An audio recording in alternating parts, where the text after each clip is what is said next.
আজ বৃহস্পতিবার ২রা বৈশাখ ২০২৬ সালের ১৬ই এপ্রিল। মিথুন রাশি, মিথুন লগ্ন, জেমিনাই সাইনের জাতক জাতিকাদের আজকের দিনটি কিন্তু এক কথায় মধ্যম প্রকৃতির অতিবাহিত হবে।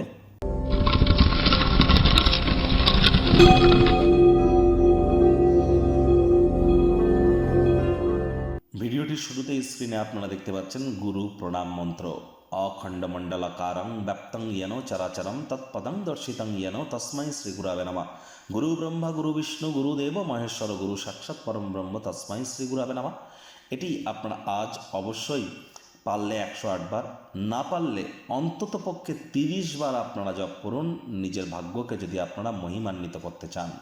আর যারা দীক্ষা নেননি, ইমিডিয়েট দীক্ষা নিন। আমি কিন্তু বারবার বলছি, বৃহস্পতি কিন্তু ৭.৫ বছরের জন্য অতিচারী হয়েছে।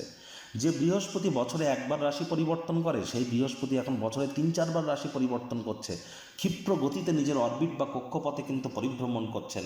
এ সময় তারাই প্রোটেকশন পাবেন যারা দীক্ষিত। চারপাশের পরিস্থিতি নিশ্চয়ই দেখতে পাচ্ছেন। আর্থিক সংকট, সামাজিক সংকট, রাজনৈতিক সংকট, পারিবারিক সংকট, স্বাস্থ্য সংকট, মানসিক সংকট, পরিবেশের সংকট, দূষণের ক্ষেত্রে যদি দেখেন তাহলে সকল ক্ষেত্রেই কিন্তু সংকটময় পরিস্থিতি চলছে।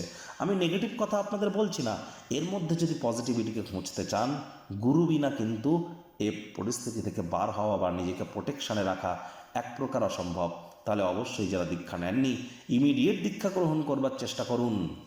ভাগ্যমিটার আজ আপনাদের বলছে 6/10 ভাগ্য আপনাদের অনুকূলেই থাকবে। স্বাস্থ্য এবং কর্ম, এই দুই ব্যাপারেই আপনাদেরকে একটু সাবধানতা অবলম্বন করেই চলতে হবে।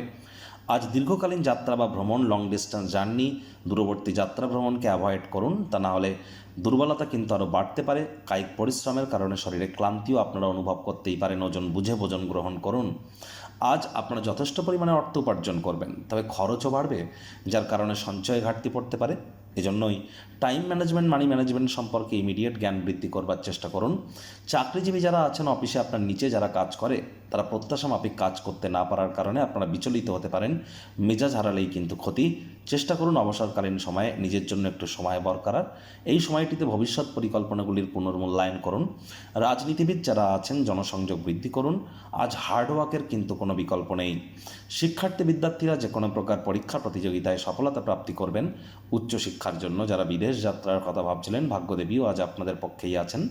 সন্তান সন্ততি থেকে থাকলে তারাও তাদের কৃতিত্বের দ্বারা আপনাদেরকে গর্বিত অনুভব করাবে। হাউস ওয়াইফদের জন্য দিনটি এক প্রকার বেশ। প্রেমিক প্রেমিকা, স্বামী স্ত্রী, দিনটিকে যতটা সম্ভব রোম্যান্টিক করে তোলা যায় সেই প্রচেষ্টাই আপনাদের জারি রাখা উচিত। অবিবাহিতদের বিবাহের যোগ পরিলক্ষিত হচ্ছে। যারা প্রেমে পড়েননি তাদের জীবনে স্বপ্নের নারী বা পুরুষের আগমন আজ কিন্তু হতেই পারে। একটু প্রচেষ্টা আপনাদেরকেও করতে হবে। শত্রুপক্ষ, বিরোধী পক্ষ একটু হলেও শক্তিশালী থাকছে। পরিবার পরিজন, নিকটস্থানীয় ব্যক্তিবর্গ, বন্ধু স্বজন সকলের সাথেই ভাব ভালোবাসা বাড়বে। গৃহের পরিবেশ শান্তিপূর্ণ, নির্ঝঞ্ঝাট পরিগণিত হবে।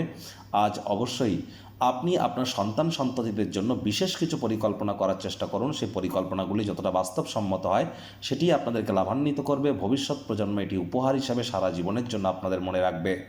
আজ অবসরকালীন সময়ে মন্দির, মসজিদ, গুরুদ্বারা ভ্রমণ করুন।